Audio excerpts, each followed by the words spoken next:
സംസ്ഥാനത്തെ വീട്ടമ്മമാർക്കായി സർക്കാർ ആവിഷ്കരിച്ച ഏറ്റവും വലിയ സാമ്പത്തിക സഹായ പദ്ധതികളിൽ ഒന്നാണ് സ്ത്രീ സുരക്ഷാ പെൻഷൻ. 2025 ഡിസംബറിൽ പ്രഖ്യാപിക്കപ്പെട്ട ഈ പദ്ധതി പ്രകാരം അർഹരായ ഗുണഭോക്താക്കൾക്ക് പ്രതിമാസം 1000 രൂപ വീതമാണ് ധനസഹായം ലഭിക്കുന്നത്. ഇതിനോടകം തന്നെ ഫെബ്രുവരി മാർച്ച് മാസങ്ങളിലെ ആദ്യ 2 ഗഡുക്കൾ വിതരണം ചെയ്തു കഴിഞ്ഞു. ഏപ്രിൽ 13 മുതൽ ഈ മാസത്തെ തുക വിതരണം ചെയ്യാനുള്ള നടപടികൾ സർക്കാർ ആരംഭിച്ചിട്ടുണ്ട്. ഈ ആഴ്ചയോടെ തന്നെ അർഹരായ 18 ലക്ഷത്തിലധികം ഗുണഭോക്താക്കളുടെ ബാങ്ക് അക്കൗണ്ടുകളിലേക്ക് 1000 രൂപ വീതം നേരിട്ട് എത്തിച്ചേരുമെന്നാണ് അറിയുന്നത്. പെൻഷൻ തുക കൈമാറുന്നതിനായി ഡയറക്റ്റ് ബെനിഫിറ്റ് ട്രാൻസ്ഫർ സംവിധാനം സജ്ജമാക്കിയിട്ടുണ്ട്. അപേക്ഷകൾ അപ്രൂവ് ആയവർക്കും കൃത്യമായ രേഖകൾ സമർപ്പിച്ചവർക്കും തടസ്സമില്ലാതെ തുക ലഭിക്കും.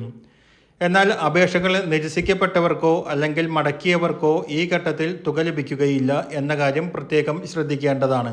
ഗുണഭോക്താക്കൾക്ക് തങ്ങളുടെ പെൻഷൻ സ്റ്റാറ്റസ് സ്മാർട്ട് ഫോൺ വഴി സ്വന്തമായി പരിശോധിക്കാവുന്നതാണ്. ഇതിനായി സംസ്ഥാന സർക്കാരിൻ്റെ സേവന എന്ന ഔദ്യോഗിക പെൻഷൻ വെബ്സൈറ്റ് സന്ദർശിക്കാം. വെബ്സൈറ്റിലെ സ്ത്രീ സുരക്ഷാ പെൻഷൻ തിരച്ചിൽ എന്ന ലിങ്ക് വഴി നിലവിലെ അപേക്ഷയുടെ അവസ്ഥയും എത്ര ഗഡുക്കൾ ലഭിച്ചു എന്നതും അറിയുവാൻ സാധിക്കും. സ്റ്റാറ്റസ് പരിശോധിക്കുന്നതിനായി പെൻഷൻ ID, ആധാർ നമ്പർ അല്ലെങ്കിൽ സ്മാർട്ട് വഴി അപേക്ഷിച്ചപ്പോൾ ലഭിച്ച ഫയൽ നമ്പർ എന്നിവയിൽ ഏതെങ്കിലും ഒന്ന് ഉപയോഗിക്കാം. അപേക്ഷയിൽ എന്തെങ്കിലും പിശകുകൾ ഉണ്ടെങ്കിൽ അത് വെബ്സൈറ്റിൽ കാണാൻ സാധിക്കും. അത്തരം സാഹചര്യങ്ങളിൽ ബന്ധപ്പെട്ട ഓൺലൈൻ സർവീസ് സെൻ്ററുകൾ സന്ദർശിച്ച് രേഖകൾ തിരുത്തി അപേക്ഷ റീസബ്മിറ്റ് ചെയ്യണം. തെരഞ്ഞെടുപ്പ് ഫലം വന്നതിന് ശേഷം ഈ പെൻഷൻ പദ്ധതി തുടരുമോ എന്ന കാര്യത്തിൽ പലർക്കും ആശങ്കയുണ്ട്. എന്നാൽ സർക്കാർ ഉത്തരവിലൂടെ നിലവിൽ വന്ന പദ്ധതിയായതിനാൽ ഇത് നിർത്തലാക്കുവാൻ സാധ്യതയില്ല.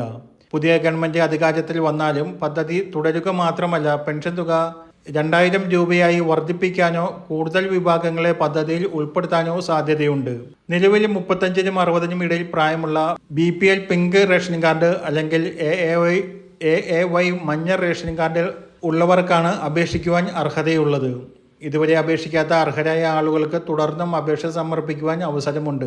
എന്തായാലും ഈ ആഴ്ചയോടെ ഈ മാസത്തെ പെൻഷൻ തുക എത്തുമെന്നാണ് അറിയിപ്പുകൾ എത്തുന്നത്. അപേക്ഷ മടങ്ങിയവർ അത് പരിഹരിച്ച് റീസബ്മിറ്റ് ചെയ്യുവാൻ ശ്രമിക്കേണ്ടതാണ്.